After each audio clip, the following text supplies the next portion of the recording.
आप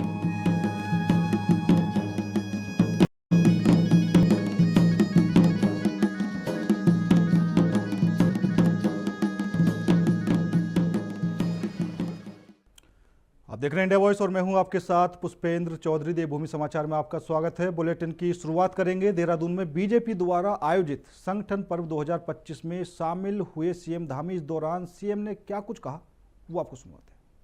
भारतीय जनता पार्टी ही है जो किसी भी कार्यकर्ता को कहीं से कहीं पहुंचा देती है। एक सामान्य कार्यकर्ता के रूप में मैंने हर्ष मल्होत्रा जी को देखा था और उनके चुनाव में मैं गया नामांकन के अवसर पर। इतनी सहजता से, सरलता से सारा कार्यक्रम चल रहा था। मैंने आपसे पूछा थोड़ी देर के लिए, मैंने कहा हर्ष जी यहाँ कार्यकर्ताओं की सारी टीम लगी है? तो बोले भाई साहब सारी टीम मजबूती से लगी हुई है यहाँ पर, क्योंकि आपका सबके साथ एक एक के साथ संबंध था। और चुनाव तो आप जीत ही गए, जीतना ही था। जिस प्रकार का चुनाव से पहले ही मैंने माहौल देखा, लेकिन जब केंद्रीय मंत्री परिषद की सूची आई, उस सूची में मैंने हर्ष मल्होत्रा जी का नाम देखा तो सच बताऊं मुझे इतनी प्रसन्नता हुई कि मैं कह नहीं सकता आपको।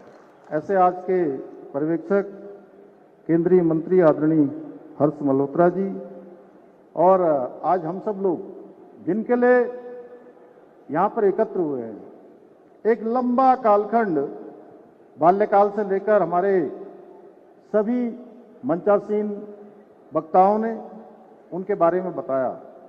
और सच में हमारा और महेंद्र भट्ट जी का लंबे समय से साथ है। आप प्रदेश अध्यक्ष थे युवा मोर्चा के, उसके बाद ही मुझे भी काम करने का अवसर प्राप्त हुआ। मैं प्रदेश अध्यक्ष के रूप में इस दायित्व पर मुझे अवसर मिला और एक सामान्य कार्यकर्ता से लेकर शिखर तक की यात्रा और बहुत सहजता से, सरलता से जिन्होंने सभी कामों को सबको साथ में लेकर आगे बढ़ाया है। आज जो दूसरी बार ऐतिहासिक रूप से भारतीय जनता पार्टी के अध्यक्ष बने हैं आदरणीय महेंद्र भट्ट जी, और आज जिनकी विशेष भूमिका इस पूरे चुनाव में रही। और कल तो जब हम सब लोग प्रांतीय परिषद, राष्ट्रीय परिषद के लिए अपने नाम वहां भर रहे थे या महेंद्र भट्ट जी का नामांकन करवा रहे थे, तो वो बिल्कुल गंभीर मुद्रा में थे हमारे चुनाव अधिकारी आदरणीय खजानदास जी। एक बार ताली बजा दीजिए सब लोग। अब मैंने कहा अंतिम वक्ता के रूप पूरे चुनाव को जिन्होंने बहुत विधिवत रूप से संपन्न करवाया और हम सबको जिनका लगातार पिछले कई वर्षों से मार्गदर्शन मिल रहा है, सारे चुनाव में हमको विजयश्री मिल रही है। और जो भारतीय जनता पार्टी ने देवभूमि उत्तराखंड के अंदर एक कीर्तिमान स्थापित किया है। एक मिथक था जो तोड़ा, एक परिपाटी थी जो बदली कि एक बार एक पार्टी की सरकार, दूसरी बार दूसरी पार्टी की सरकार। आपके प्रभारी रहते हुए आदरणीय दुष्यंत गौतम जी, आदरणीय रेखा वर्मा जी हमारे सह प्रभारी के रूप में, हमारे प्रदेश के महामंत्री संगठन आदरणीय अजय जी और हमारे केंद्रीय मंत्री अल्मोड़ा पिथौरागढ़ लोकसभा के लोकप्रिय सांसद आदरणीय अजय टमटा जी, पूर्व मुख्यमंत्री और पूर्व केंद्रीय मंत्री आदरणीय डॉक्टर रमेश पोखरियाल निशंक जी, पूर्व मुख्यमंत्री आदरणीय विजय बहुगुणा जी, पूर्व मुख्यमंत्री और हरिद्वार के आदरणीय सांसद श्री त्रिवेंद्र सिंह रावत जी, पूर्व मुख्यमंत्री और पूर्व में प्रदेश अध्यक्ष रहे आदरणीय तीरथ सिंह रावत जी, राष्ट्रीय सह कोषाध्यक्ष और राज्यसभा के सांसद आदरणीय नरेश बंसल जी, पूर्व प्रदेश अध्यक्ष आदरणीय बिशन सिंह चुफाल जी, पूर्व प्रदेश अध्यक्ष, पूर्व नेता प्रतिपक्ष और पूर्व केंद्रीय मंत्री और वर्तमान में नैनीताल उधम सिंह नगर लोकसभा के माननीय सांसद आदरणीय अजय भट्ट जी, पूर्व अध्यक्ष और पूर्व मंत्री आदरणीय मदन कौशिक जी, टिहरी की लोकप्रिय सांसद माला राज्य लक्ष्मी शाह जी, राज्यसभा की सांसद आदरणीय डॉक्टर कल्पना सैनी जी एवं मंच पर आसीन हमारे मानसून सीजन के दौरान राजधानी देहरादून में जल भराव और नालियां चौक होने की घटनाएं देखने को मिल रही हैं, जिसके बाद विपक्षी दल कांग्रेस ने नगर निगम प्रशासन और नवनिर्वाचित मेयर पर जुबानी हमला बोला है।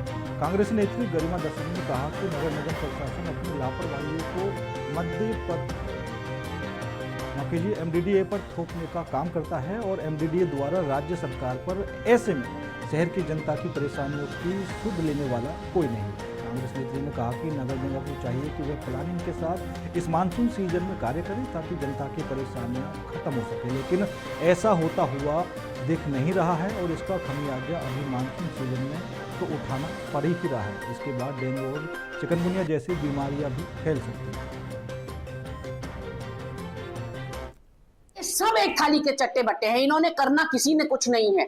जो नगर निगम है वो एमडीडीए पे डालता है सारी बात, एमडीडीए जो है वो राज्य सरकार पे डालती है, वो तमाम दूसरे कार्यों पर या दूसरे विभागों पर टोपी पहनाने का काम करते हैं। ये समझ में नहीं आता है कि जनता जो दुश्वारियां उठा रही है, जनता जो कठिनाई उठा रही है, उसका जिम्मेदार कौन है। आप लोग एक दूसरे पर टोपी डालने के अलावा अपना कार्य ठीक ढंग से करते।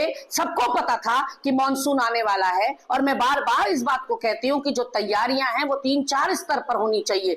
प्री मॉनसून तैयारी होती है, ड्यूरिंग मॉनसून होती है और एक पोस्ट मॉनसून होती है, लेकिन आपकी जो प्री मॉनसून तैयारियां हैं वो औंधे मुंह गिर गई हैं। आज आईना आपको देखने की जरूरत है कि आखिर आपकी तैयारी कहां तक पहुंची। जो नए मेयर साहब नियुक्त हुए हैं, निर्वाचित हुए हैं, उनको कार्यक्रमों में और समारोहों में रिबन काटने से फुर्सत नहीं है, तो वो अपना काम किस समय देखेंगे। रोज समाचार पत्र में पटे पड़े रहते हैं उनकी तस्वीरें कि वो आज इस कार्यक्रम में गए, कल उस कार्यक्रम में गए।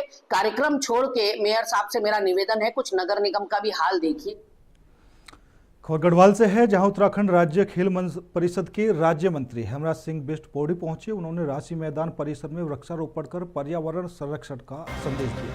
इसके साथ ही उन्होंने इंडोर हॉल और राशि स्टेडियम का निरीक्षण किया और खेल सुविधाओं का जायजा लिया। वहीं राज्य मंत्री का कहना है कि खिलाड़ी विभिन्न खेलों में उत्कृष्ट प्रदर्शन से प्रदेश का नाम रोशन कर रहे हैं। वहीं खिलाड़ियों का उत्साहवर्धन करते हुए कहा कि राज्य सरकार उनके प्रशिक्षण और सुविधाओं को लेकर पूरी तरह से प्रतिबद्ध है। मुख्यमंत्री पुष्कर सिंह धामी को धन्यवाद देते हुए कहा कि वे खेलों को बढ़ावा देने और खिलाड़ियों के हित में ठोस कार्य कर रहे हैं।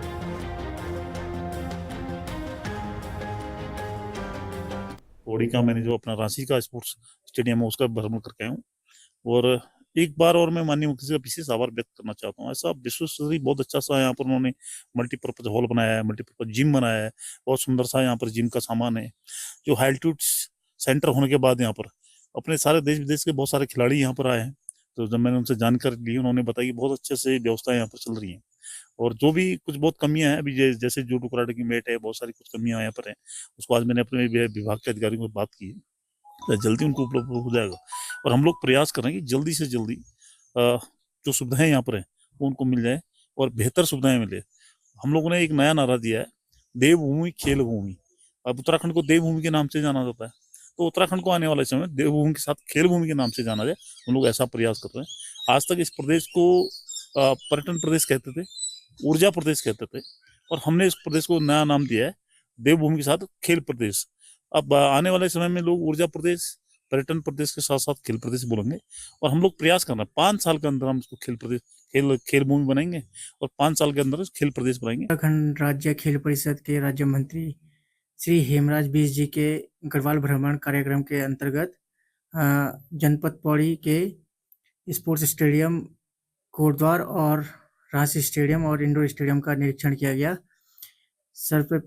इस भ्रमण कार्य के अंतर्गत सर्वप्रथम उनके द्वारा वृक्षारोपण कार्यक्रम किया गया। इसके पश्चात उनके द्वारा रांची के सिंथेटिक ट्रैक, जो कि हमारा हाई एल्टीट्यूड ट्रेनिंग सेंटर भी है, उसका, और जो हमारा मल्टीपर्पज़ जिम है और जो हमारा मल्टीपर्पज़ हॉल है, तो इन सभी जगह का उनके द्वारा निरीक्षण किया गया और उनके द्वारा निर्देश दिए गए कि और भी अधिक खेलों को यहाँ पर प्रशिक्षण शिविरों का संचालन किया जाए ताकि जनपद पौड़ी के जितने भी खिलाड़ी हैं वो अधिक से अधिक खेलों में यहाँ पे प्रशिक्षण प्राप्त कर सकें। खबर डोईवाला से है, जहां पंचायत चुनाव को लेकर लोगों में भारी उत्साह देखने को मिल रहा है। वहीं दूसरे दिन नामांकन पत्र लेने वालों की भीड़ उमड़ पड़ी। आपको बता दें कि डोईवाला ब्लॉक में 38 ग्राम पंचायत, 40 बीडीसी सदस्य और 410 ग्राम पंचायत सदस्य पदों के लिए नामांकन पत्रों की बिक्री हुई है। वहीं गांव के विकास के लिए ये चुनाव काफ़ी महत्वपूर्ण माना जा रहा है। वहीं चुनाव नामांकन में किसी भी प्रकार की असुविधा ना हो, उसके लिए ब्लॉक परिषद में व्यवस्था बनाई जा रही है। मेरा नाम राजेंद्र सिंह है और भोगपुर बीडीसी से चुनाव के मैदान में हूँ, भोगपुर क्षेत्र से। जी, मैं 1 जुलाई 77 में मोथावाला में लगा था, फिर उसके बाद मैंने 80 में ट्रांसफर भोगपुर करा दिया था और 2015 तक सेवा की है, जिसमें मैं वरिष्ठ प्रवक्ता के पद पर रहा हूँ। तो यही है। मैं तो एक तो मान सम्मान दिलवाने के लिए, बुजुर्गों को सम्मान नहीं मिल रहा है, वो सम्मान के लिए लड़ रहा हूँ। और दूसरे जो है, जो लोग समाज में जो है, मतलब ये हो गया कि हम बड़े हैं, पैसे के बल पे जो है चुनाव लड़ रहे हैं, और जो है समाज में कोई भी व्यक्ति काम कराने के लिए जाता है, उससे जो है कुछ ना कुछ धन जो है प्राप्ति करते हैं। अच्छा, इनको हटवाऊंगा। समस्याएं भी हैं आपके यहाँ? समस्या हमारे यहाँ कोई नहीं है, समस्याएं ऐसी कुछ नहीं है। पानी की समस्या हल हो जाएगी और सड़क की समस्या को देखा हल किया जाएगा। सबको साथ लेके चलने वाले हैं? हाँ जी, सबका साथ, सबका विकास। मेरा नाम निशा है और मैं माझी ग्राम से प्रधान पद के लिए चुनाव लड़ रही हूँ। भैया, मैं गांव के विकास के लिए कार्य करना चाहती हूँ और अपनी जनता को साथ लेके चलना चाहती हूँ।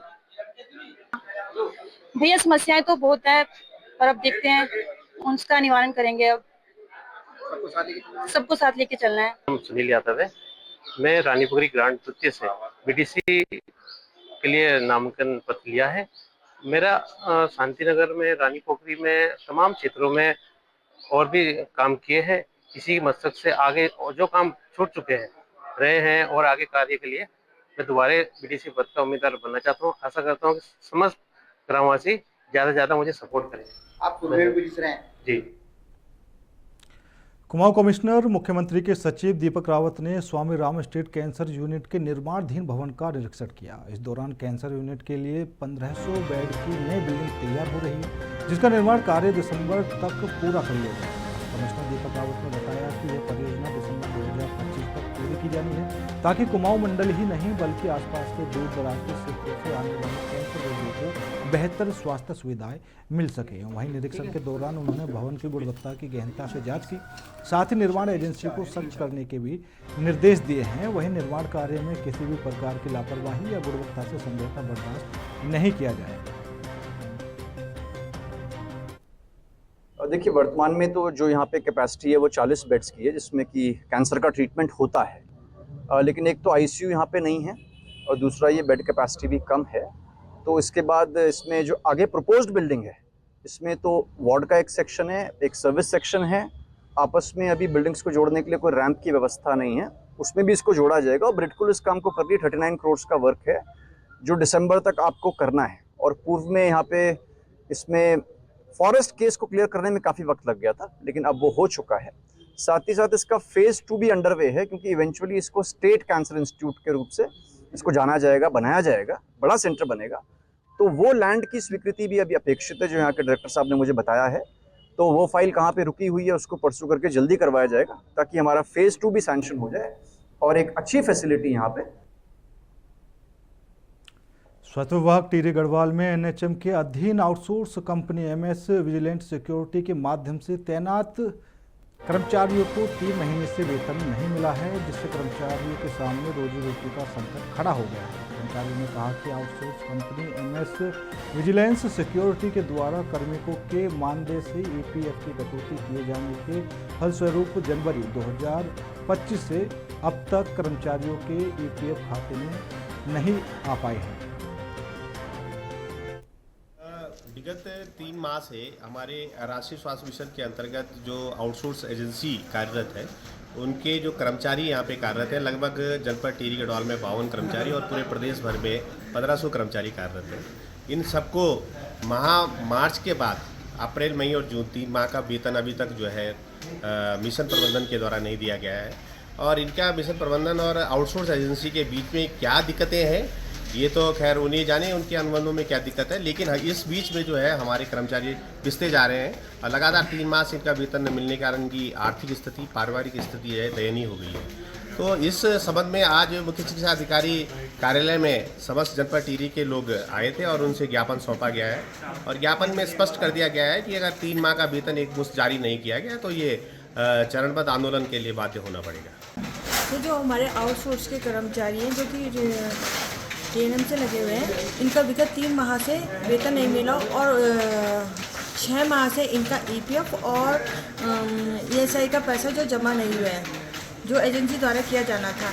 तो इसमें बड़ी दिक्कत आ रही है क्योंकि इसमें हमें शासन स्तर से कोई पता ही नहीं चल पा रहा है कि अगर आगे TNM का विस्तारीकरण होगा कि नहीं होगा। कर्मचारियों की 30 तारीख तक जून जो गया है तब तक इनकी सेवाएं थी, अब इनकी सेवाएं भी एक तरीके से समाप्त हो चुकी हैं और आगे रिन्यूअल का क्या स्तर है हमें अभी कोई जानकारी इस विषय में ना CMO साहब को है ना कोई है। कुमाऊं मंडल में लगातार हो रही बारिश से जनजीवन प्रभावित हो रहा है। पहाड़ी क्षेत्रों में नदी नाले उफान पर हैं, जिससे कई ग्रामीण इलाकों का संपर्क मुख्य मार्गों से टूट गया है। फिलहाल मंडल में कुल 26 सड़कें बंद हैं। हालांकि राहत की बात यह है कि कोई भी नेशनल हाईवे पूरी तरीके से बाधित नहीं हुआ है। पूरे घटनाक्रम पर नजर रखे रहे कुमाऊं मंडल के आयुक्त और मुख्यमंत्री के सचिव दीपक रावत ने जानकारी दी कि मौसम विभाग द्वारा रेड अलर्ट जारी किए जाने के बाद से ही वह मंडल के सभी 6 जिलों के जिलाधिकारियों से लगातार संपर्क में है। उन्होंने बताया कि बागेश्वर जनपद में 26 सड़कें बंद हैं, जिन्हें खोलने के लिए JCB मशीनें तैनात कर दी गई हैं। वहीं नैनीताल जिले में भी 4 सड़कों पर आवाजाही बंद है, जहां प्रशासन की टीमें काम कर रही हैं। कमिश्नर ने यह भी बताया कि कुछ सड़कें प्रधानमंत्री ग्राम सड़क योजना के अंतर्गत आती हैं, जो हर साल मानसून के दौरान प्रभावित होती हैं। प्रशासन इन सड़कों को भी शीघ्र खोलने का काम करेगा। कि मानसून तो खैर चल ही रहा है और जो जहाँ तक अलर्ट की बात है, ये कल कुछ देर तक तो रेड था, ये फ्लक्चुएट हो रहा है बेसिकली। तो जो हमें मेट से इंफॉर्मेशन मिल रही है उसके हिसाब से काम चल रहा है। सड़कें जो हैं बागेश्वर में काफ़ी ज़्यादा बंद हैं। 20 से ऊपर सड़कें आज सुबह वहाँ पे बंद थी, 26 बल्कि बंद थी, लेकिन 26 के 26 पे ही JCBs हमारी लगी हुई है। नैनीताल के भी 3-4 मार्ग बंद थे और हाईवेज हमारे आज सच कोई बंद नहीं है। छोटे मार्ग हैं, PMGSY के मार्ग हैं जो अक्सर बंद होते रहते हैं, हर बरसात में खुलते बंद होते रहते हैं। तो उसमें ज़रूरी चीज़ ये है कि बेसिकली वहाँ पे JCBs काम कर रही हों। काफ़ी सारे लैंडलाइंस पे भी मैंने रैंडमली मिला के 3-4 जगहों पे आज देखा है कि स्टाफ कितना मुस्तैद है। तो सभी जगह मुझे प्रॉपर आंसर मेरे कॉल्स का मिला है और हमारा जो रिस्पॉन्स का जो तंत्र है वो ठीक से काम कर। खबर हरिद्वार से है, जहां कांवड़ मेला को लेकर पुलिस प्रशासन पूरी तरह से मुस्तैद है। वहीं वरिष्ठ पुलिस अधीक्षक परमेंद्र डोभाल ने मेले की सुरक्षा, यातायात और पार्किंग व्यवस्थाओं के संबंध में जानकारी दी। उन्होंने बताया कि इस बार कांवड़ मेला पूरी तरह हाईटेक और सुविधाजनक बनाने के लिए विशेष तैयारियां की जा रही हैं। आपको बता दें कि यह तकनीकी पहल यात्रियों की सुविधा और सुरक्षा को ध्यान में रखकर लागू की गई है। साथ ही SSP ने आमजन से अपील करते हुए कहा कि वे पुलिस प्रशासन द्वारा बनाई गई व्यवस्थाओं का पालन करें और सहयोग प्रदान करें। कांवड़ यात्रा की सुचारू और सुगम बनाने को लेकर खासकर हमारे जो पार्किंग स्थल हैं, जो डायवर्जन प्लान है, उनको एक QR कोड के माध्यम से हरिद्वार की साइट पर आने के लिए आमंत्रित किया गया है। QR कोड समस्त जगह पर प्रचारित और प्रसारित भी किया जा रहा है। जितने भी कांवड़ यात्रीगण या जो भी लोग इस यात्रा रूट पर आएंगे, मैं उनसे आग्रह करता हूं कि इस QR कोड को वो ज़रूर स्कैन करें, क्योंकि उससे निकटवर्ती पार्किंग स्थल और कहाँ पर डाइवर्जन प्लान है, इनकेस अगर कोई वन वे चल रहा है या डाइवर्जन प्लान है, वो उस QR कोड के माध्यम से उनको भली भांति उससे परिचित हो जाएगी। तो उसको जो है प्रचार प्रसार करने की भी जरूरत है। मसूरी में डॉक्टर्स डे के अवसर पर मसूरी उप जिला चिकित्सालय में भारतीय जनता पार्टी मंडल द्वारा सम्मान समारोह आयोजित किया गया। इस मौके पर अस्पताल में कार्यरत डॉक्टरों को सम्मानित किया गया। साथ ही नए मुख्य चिकित्सा अधीक्षक डॉक्टर खजान सिंह चौहान का गर्मजोशी से स्वागत किया गया, जबकि पूर्व CMS डॉक्टर जतेंद्र सिंह को विदाई दी गई। समारोह के दौरान डॉक्टर खजान सिंह चौहान ने कहा कि जनता के सहयोग और सुझावों से अस्पताल की स्वास्थ्य सेवाओं को और बेहतर बनाया जाएगा। उन्होंने बताया कि प्रभार ग्रहण करते ही उन्होंने अस्पताल में एक जनसंपर्क अधिकारी की नियुक्ति कर दी है, जिससे मरीजों और आम जनता को किसी प्रकार की परेशानी न हो। डॉक्टर्स डे के दिन पर आज सिविल हॉस्पिटल के डॉक्टर्स को सम्मानित किया गया और सम्मान के साथ साथ जो हमारे CMS थे डॉक्टर जतेंद्र जी, उनका विदाई समारोह और डॉक्टर खजान चौहान जी का स्वागत समारोह भी साथ साथ किया गया। हमने आज एक बात और बड़े मुख्य रूप से करी कि कमियां हज़ार होती हैं, लेकिन डॉक्टर यतींद्र ने अपने CMS के कार्यकाल में कई कमियों को दूर करा, अस्पताल को दुरुस्त रखा और मसूरी और आसपास की समस्त जनता को जितना सुविधा हो सकती थी उससे अधिक देने का प्रयास किया। इसके साथ साथ आज डॉक्टर चौहान जी द्वारा भी हमें ये वादा करा गया कि अस्पताल को सुचारू रूप से चलाते चलाते पूरे उत्तराखंड का सबसे विख्यात और सबसे प्रसिद्ध अस्पताल बनाने का पूरा प्रयास करेंगे। जी हाँ, बिल्कुल, क्योंकि प्रमोशन पे मुझे CMS पद से यहाँ से हटके कहीं अन्यत्र जिला अस्पताल स्तर पे या महानिदेशालय स्तर पे जाना पड़ता था, लेकिन मैंने मरीजों के हित में सोचते हुए जिला अस्पताल में अपना विभाग ही चूज़ किया मैंने। और उसके बाद मुझे ये पता लगा, मुझे महसूस भी हुआ कि यहाँ अल्ट्रासाउंड जो है ये सफ़र होगा, CT स्कैन वाला रेडियोलॉजी विभाग सफ़र होगा। तो मैं CMO साहब का भी बहुत धन्यवाद दूंगा, माननीय स्वास्थ्य मंत्री जी का भी बहुत धन्यवाद दूंगा और माननीय कोटद्वार के मोटर नगर में सिस्टम की लापरवाही देखने को मिली है। जहां कभी आधुनिक बस अड्डे का सपना देखा गया था, वहीं बीते कई सालों से सिर्फ एक गड्ढा बना हुआ है। यह गड्ढा न सिर्फ सरकारी उदासीनता का प्रतीक बन गया है, बल्कि क्षेत्रवासियों के लिए गंभीर स्वास्थ्य और ट्रैफिक संकट भी पैदा कर रहा है। स्थानीय निवासी बताते हैं कि शासन प्रशासन द्वारा मोटर नगर क्षेत्र में भारी बजट से एक आधुनिक बस अड्डे के निर्माण की योजना बनाई गई थी। इसके लिए गड्ढा खोद दिया गया था, लेकिन परियोजना प्रारंभ होने से पहले ही विवादों में उलझ गई। नतीजा सड़क की पार्किंग बन गई और पार्किंग गड्ढे में दफन हो गई। मैंने आते ही अपने सभी कर्मचारियों की एक बैठक ली थी। जो जल भराव वाले जो जगह हैं वो वार्ड वाइज हम लोगों की ऑलरेडी आइडेंटिफाइड है और उसमें कोशिश की जाएगी कि उसकी निकासी की हम पर्याप्त व्यवस्था करें। लेकिन अगर पर्याप्त व्यवस्था नहीं हो पाती, कहीं पे चीज़ें ऐसी हो जाती हैं कि निकासी नहीं हो पाती, तो वहाँ पे हमने पंप सेट हमारे पास है और उस पंप सेट के द्वारा हम वहाँ से पानी की निकासी करेंगे और किसी भी जगह पे जल भराव नहीं होने देंगे। जो आप देख सकते हैं, जो कोटद्वार में मोटर नगर प्रस्तावित था और इसमें शासन के द्वारा काफ़ी मोटा पैसा इसमें लगाया गया था इसमें, और बड़ी जल्दी इसमें खड्डा खोदा गया था और आप देखेंगे ये मोटर नगर। फिलहाल मेरे साथ इस बुलेटिन में इतना ही। बाकी देश और दुनिया की तमाम खबरों के लिए देखते रहिए इंडिया वॉइस।